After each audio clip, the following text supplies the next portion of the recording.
This is Alabama Politics with Steve Flowers, an in-depth interview with Alabama's top political newsmakers. Now, from the studios of Troy University, here is Steve Flowers.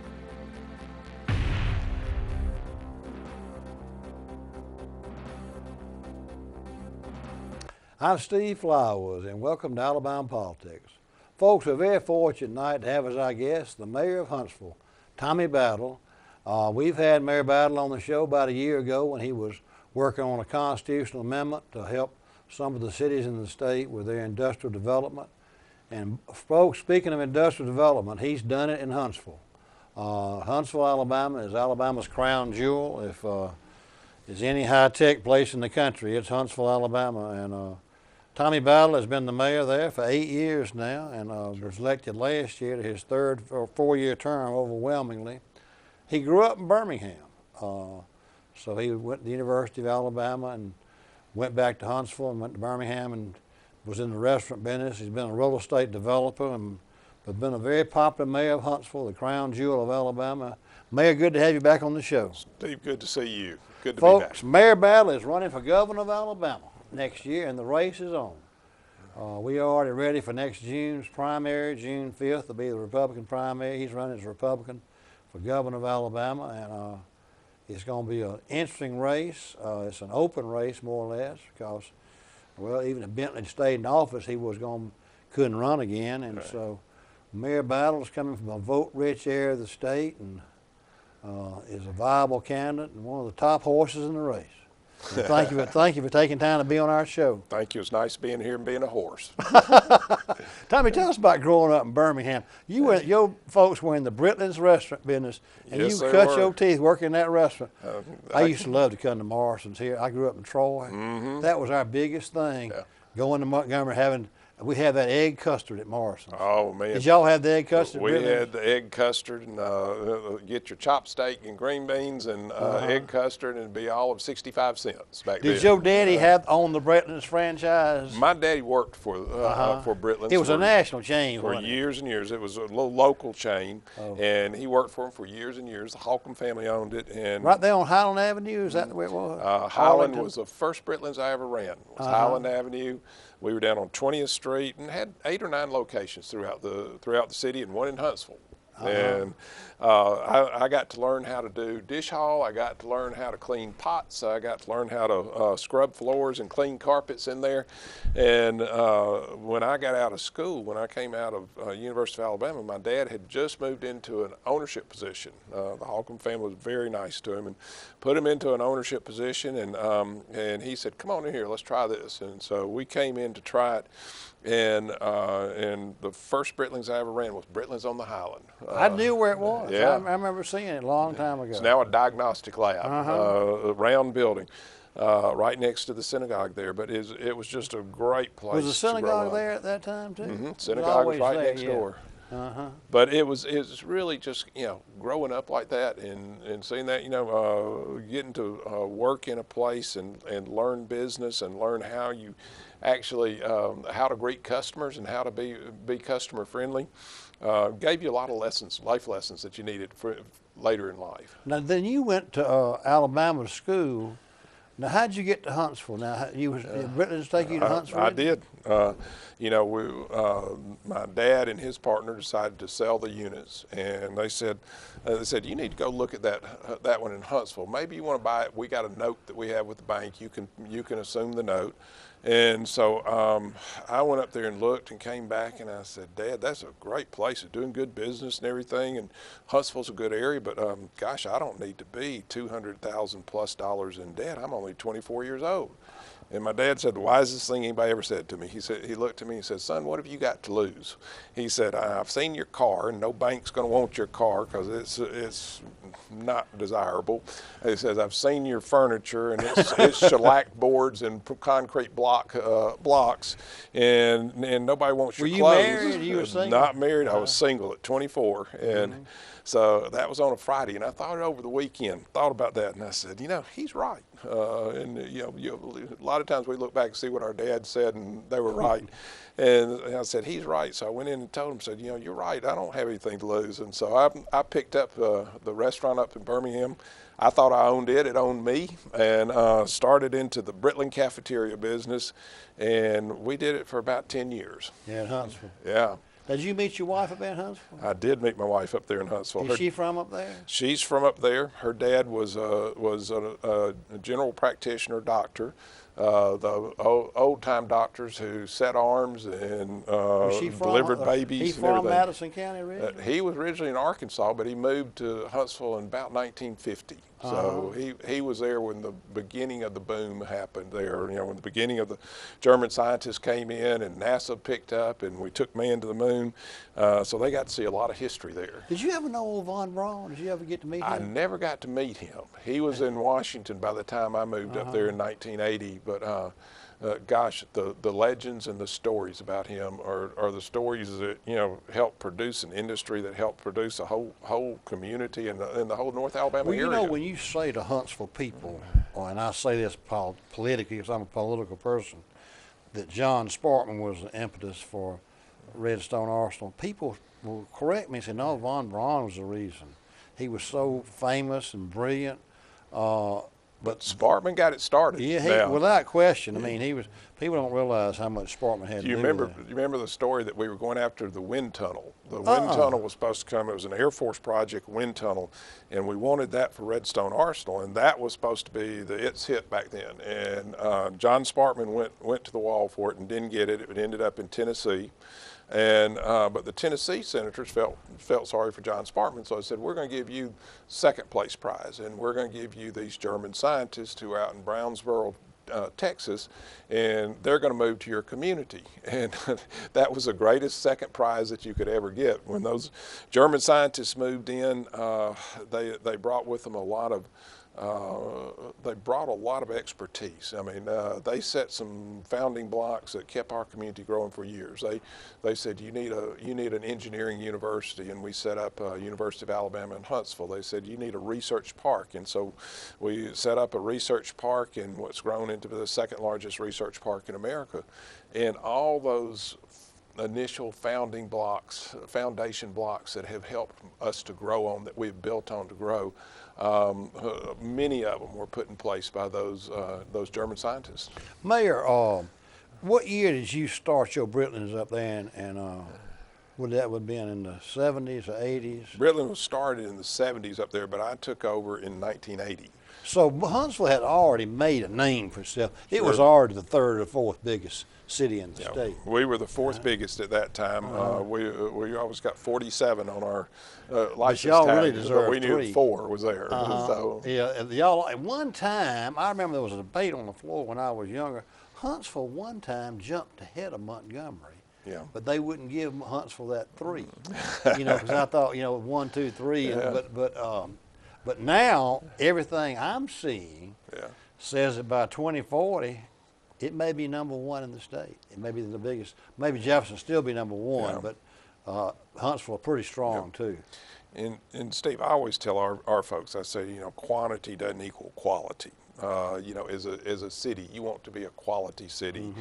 More than you need the quantity, you need to be a quality city, and make sure that you can maintain those things that are so important to you. It's a good education system, a good foundation, and your infrastructure, a good road system that gives you an 18-minute commute to and from work. You know, those kind of things are the important things that you've got to have to make a community thrive. It's the same thing that we talk about when we talk about the state. You know, if you have those same pieces put in place and you put those same foundation blocks in place, you can build on those, and you start building on those, and you start seeing growth. Yeah, you know, but now, you're right that it's because of the job growth and the quality job growth. I was looking on a report the other day that showed the ACT scores average, and 3 of your high schools in the top 10. Yes. Maybe 4 of them. How many high schools y'all got in Huntsville? We got 5. So we had 3 on there. They were 3 in the top list. 7, I think, is what it was, which tells you that's what makes a city grow. I mean, What makes a state grow. You know, education's got to be When vital. we sit down across the table from those executives, whether it was Polaris who brought in 2,000 jobs, or Remington who brought in 2,000 jobs, or GE Aviation who brought in 300 jobs, or Rocketdyne Airjet, every one of them want to know, can you produce me people out of your school system that will be career ready? And you've got to be able to answer yes. And then they want to say, if I bring my executives here, will they want to put their young kids in your school system? And if you can say yes to both of those, then you've got a starting place to get started to recruit industry. And industry demands that nowadays, and they demand an educated workforce. It doesn't matter if you're working at McDonald's now, you're working on a computer. If you're working at Walmart, you're working on that computer screen as you check people out of the line. So nowadays, you have to have a digital education. You have to have you have to have an advanced technical education just to get into the job market. And you know, as we just saw in this job market, that job market's tightening down. So those that are being left out are going to have a hard time finding something if they haven't, you know, gone through a school and have the education that they can carry on with. How big is UAH now? UAH is about 7,500 students. Most of them are local students. It's interesting. We've started recruiting from all over mostly the southeast U.S. and up on the East Coast, and we're getting a lot of engineering students out of the East Coast now. So engineering and science is a focus. Engineering, aeronautical work, science, nursing, education, all those fall into the areas that as many workers as we can produce, we can put into the workforce. Do you find a lot of the people who are PhDs there and high-level executives with the high-tech companies, do their children want to follow in their footsteps a lot of times? And if that's the case, there's no reason for them to go to anywhere besides UAH, is it? There, you know, many of those young people want to follow in their parents' steps, or even go beyond that.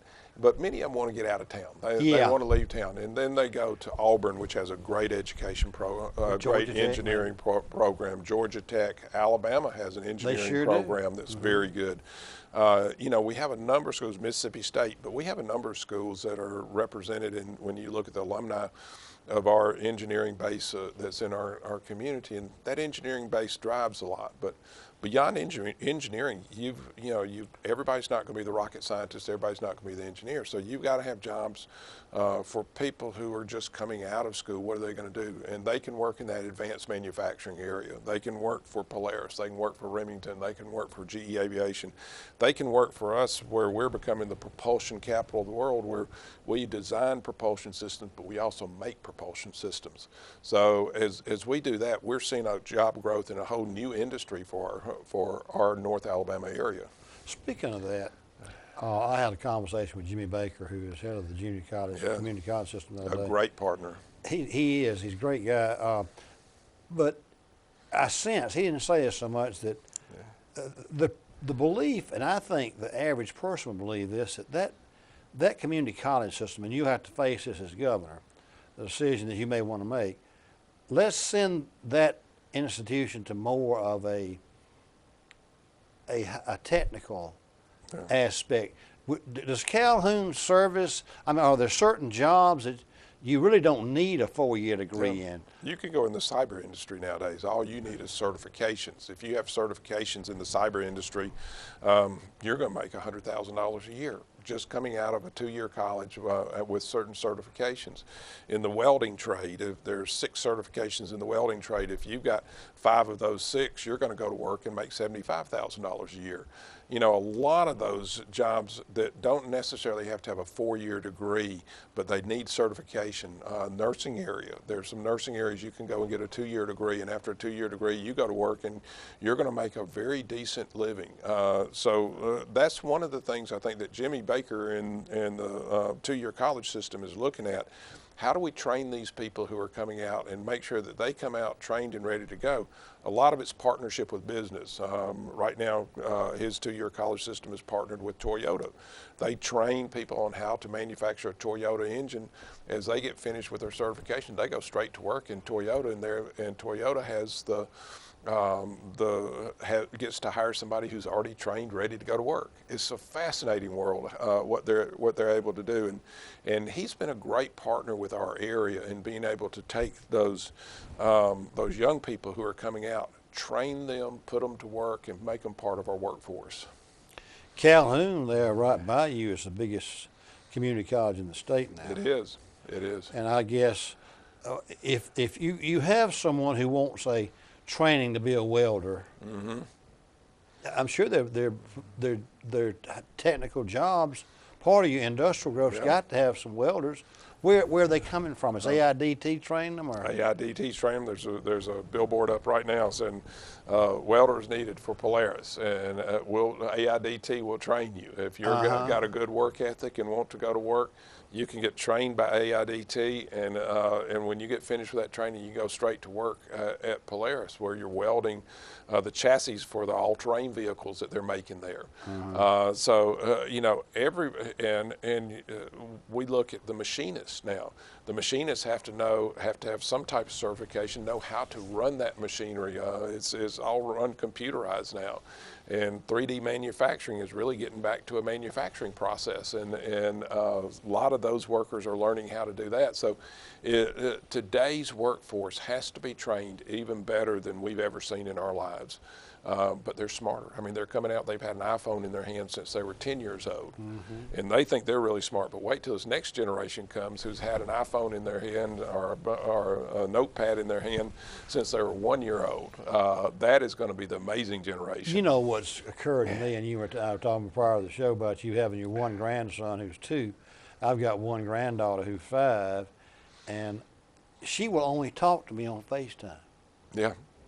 She'll say, I said, well, Alice, I mean, Kate, I want to talk to you.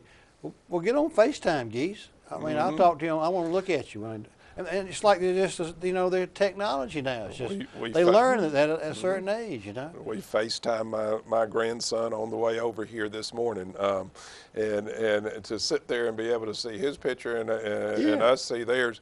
You know, these kids, the technology is amazing, but one of the things that they don't face, and that's why sometimes in industry we have to work on these soft skills, is that they never have to call someone. Now, they've never been through what you and I did when we were young and had to call a girl to ask her to go out with us They just with the butterflies in your stomach, saying, wonder if she's going to say yes or no. I mean, they just text, say, meet me here or meet me there. But part of that is the soft skills of learning to talk to each other. And so sometimes they talk in the same way that they tweet in 139 characters. So the next generation, one of the things that we're working on so much is these soft skills, how to get along with people in the workplace, how to talk to people in the workplace, how to call into workplace if you're not going to be there and let them know, I'm running a little bit late, I'll be there in just a few minutes. Some of those are what industry, you know, when we visit with industry quite often are saying, you know, we've got some very bright people, but we've got to work with them, working with each other, because we need their leadership, and we need them to develop some of those skills.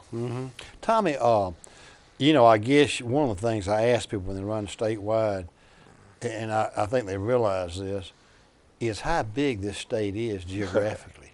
It is I mean, you know, state. because you get in your car in Huntsville, especially if you're from Huntsville or Mobile. I've often told somebody, I had a conversation with Sandy Simpson a while back, and I said, Sandy, you think I'm running for governor? He says, no, sirree. I'm not. I can't get in my car and drive to Huntsville. You know, it's a long way from Huntsville to Mobile. It is. I mean, last week we were in Mobile and Baldwin County, 6-hour drive down, 6-hour drive back. You have to make the most out of your time, but you know, each one of those is kind of, I call it setting pegs. It's putting out seed that will germinate within the next year. But when you go across the state, it's a big state, but you see the same thing. You see the same people, maybe a different face, a different look to them and everything, but you see the same people across the state. And most of those people just want a good job, a good standard of living, be able to take care of their children, their family, their grandchildren, and want the state to put in place those foundation blocks we were just talking about, the foundation blocks of education, of infrastructure, so that they can continue to be prosperous and thrive. Let me ask you this: what issues do they ask you about the average person you're sitting there talking to someone at the Chamber of Commerce luncheon or something like that, do they bring up the past year, 2 or 3 years, transgressions? It's been a tough past because they couple of will, years, and you know. and I think they, along with all of us, are a little bit embarrassed about it, you know. But you know, they're looking for across the board. They're looking for leadership. They're looking for somebody who will do the right things. They're looking for character. And they're also looking, you know, because we've been through that recession, and that recession is pretty much on everybody's mind, the 2009-2010 recession. They're looking for jobs. They're looking for someone who can bring in industry and jobs and keep us growing, make us a prosperous state again. And you look at some of this, you know, we're going to lose, have a good chance of losing a congressman in 2020 because we have not grown. And so we as a state have to put in those same thing that many people did in our community 50 years ago. We have to put in those foundation blocks that we can build on to continue to grow. And then they're looking for someone's vision. You know, we've got to have some vision. Where are we going to grow? Are we going to grow in the cyber industry? Are we going to grow in the manufacturing or that advanced manufacturing industry? Are we going to grow in that aerospace industry, which covers both ends of this state? You know, lots of, we need to be visionaries when we look and set up those building blocks that where we're going to grow in the future. You know, other thing, I'm sure you've been to every corner of the state already, more than likely. But isn't it a beautiful state? And it's so diverse. It is beautiful. When you think about going to the Tennessee Valley and that just to the east of you in the fall of the year, that DeKalb, Jackson, Etowah corridor, and y'all got pretty leaves too. Mentone Falls area. When the Appalachian comes in really pronounced in the fall, then you go all the way. We got some of the prettiest beaches in the country, and then we've got, you know, the terrain in Birmingham's even pretty. Yeah. And you think, well, this is a very diverse state. You go from the mountains to the plains, but across the state, you run into people who are all alike. You know, we're all just one degree removed from each other. So and so has a cousin who may work in my area, or somebody in my area knows somebody who's down in Baldwin County, or somebody knows somebody who's in Dothan, and you know, somehow we're all connected. And that's the great thing about the state, is that we have a lot of people all looking for some of the same things. You know, talking about that, but it is a world of vast difference from Huntsville and the high-tech industries of Huntsville and the Black Belt. I mean, do you go from one of the highest education, highest economic areas of the state, high-tech, in the country? I mean, it's like part of the Silicon Valley of California. The Research Triangle of North Carolina is right here in the central part of North Alabama. Then you go to the Black Belt with this abject poverty. I don't know what the answer to that is. It's such a difference. You know, other states don't have that kind of disparity, if you will. It's interesting. I think a lot of it is jobs, and you have to grow off of your strengths. You have to take your strengths and build on those, and then you grow out and out and out. And you know, eventually you work at, you know, we've done a great job. If you look at some pockets, we have some pockets of high tech coming to Montgomery. The Cyber Center, the Air Force's Cyber Center, is sitting right here in Montgomery. You go down to Dothan Enterprise area, and you look at Fort Rucker and what we're doing with high tech there. You go down to Mobile, and you see where the aerospace industry is thriving, and where they're working on the airplanes that they're building right now with Airbus. You go up to Huntsville, and you see the rockets that we're building with Boeing. You know, across the breadth of the area, we have great pockets of growth, technology, of future growth that are happening. We just have to pull them all together, and we have to take care of some of the challenges that we have. And one of those challenges is making sure that every section of the state has great education. You know, we have great pockets all the way across the state, but we've got to make sure that every section has good education. You know, to change to a different political person, you and I were at Senator Shelby's when the Jefferson County Republican honored him recently. People don't realize, sometimes people think of Huntsville as a hinterland, just some high-tech, Yeah. golden thing in North Alabama. But Shelby, and I try to think about this, we had two great senators when you and I were growing up, Lister Hill and John Sparkman. Yes. And I would say Sparkman could be given credit for being the father of the Huntsville Redstone Arsenal, quote, Sure. high-tech, growth. And Lister Hill probably should be given credit for the UAB complex. Well, those are our two biggest economic engines in the Yeah. state. If you had to name the two most important economic factors, it'd be Huntsville and the Redstone Arsenal. But Shelby has done a good job of undergirding both of their establishments. He's real proud of what he's done in Huntsville. He's done a great And job. people aren't aware of what Yeah. he's done up there. He's added government programs to Redstone Arsenal. Now, Arsenal today isn't an arsenal; it's a campus. Right. It's got over 54 different agencies represented there. But what he's done, and what people don't realize, is that he has brought projects there that are going to be done somewhere by the government. Missile Defense Agency, 85% of America's Missile Defense Agency is done at Redstone Arsenal. It's going to be done somewhere in this country. If you did it on East Coast or if you did it on West Coast, because there are labor costs, there are cost of buildings, there are cost of land, their taxing system and everything else, it costs us 40% more than what it costs doing it in Huntsville. And each one of those, Army Aviation could be done in California, could be done in Boston, could be done anywhere, but it's done in Huntsville because there is a cost savings to the government for doing it there. And that's what Senator Shelby recognizes as he sees these programs that come in. How can we actually save the government some money, and how can we be more cost efficient with our taxpayers' dollars? FBI is just moving in a presence, may have up to 4,000 people, 4,000 FBI agents in the future on Redstone Arsenal. And those agents are coming from Washington, D.C. in the Beltway area. And when they had 200 jobs posted and they made 200 offers, and we had 198 of them take those jobs and come to our area because it's much more affordable to live in North Alabama or in our Alabama area than it is to live on the Beltway in Washington. Mm-hmm.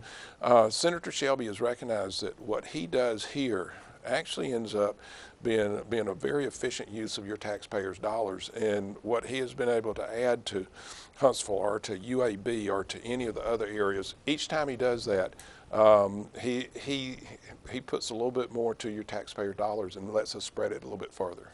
Well, Mayor, our time's up. Our guest today has been the mayor of Huntsville, Tommy Battle, a very progressive, popular, and outstanding mayor in the state of Alabama, one of our largest cities. He's a gubernatorial candidate in the next June's primary.